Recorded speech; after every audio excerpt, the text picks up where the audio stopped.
Hi there, students. Arson, arson, arsonist. Okay, to commit arson.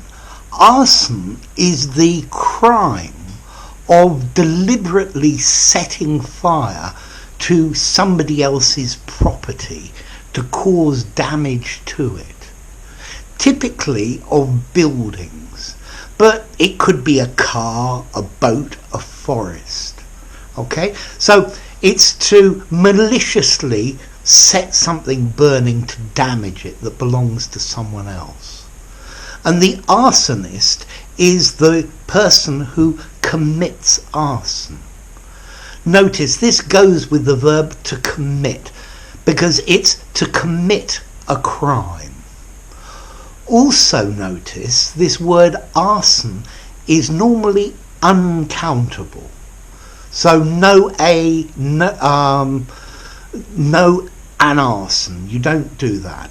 Arson, uncountable general.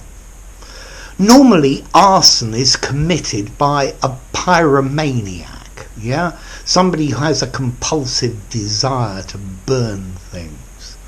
But arson is considered as quite a severe crime, quite a serious crime, because you can also hurt people as well. Okay, so the crime of arson. This is definitely from legal English.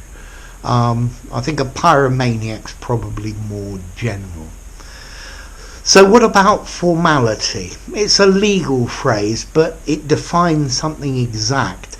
So I think you could use it in an informal conversation. You could use it in the most formal of documents, and I don't think there would be a problem. This word arson comes from Latin originally, ardere, to burn, yeah? Arduous, ardent, burning. And apparently there was a 13th century French legal term, Arson, which is effectively arson, the setting fire of somebody else's property to cause damage. Okay? It's a simple term to use. You just need to remember, use the verb to commit, and remember that it's uncountable. Okay? An arsonist burns buildings. So, enough. If you enjoyed the video, give it a rating, subscribe to my channel, and I'll see you soon. Bye for now. An arsonist commits arson.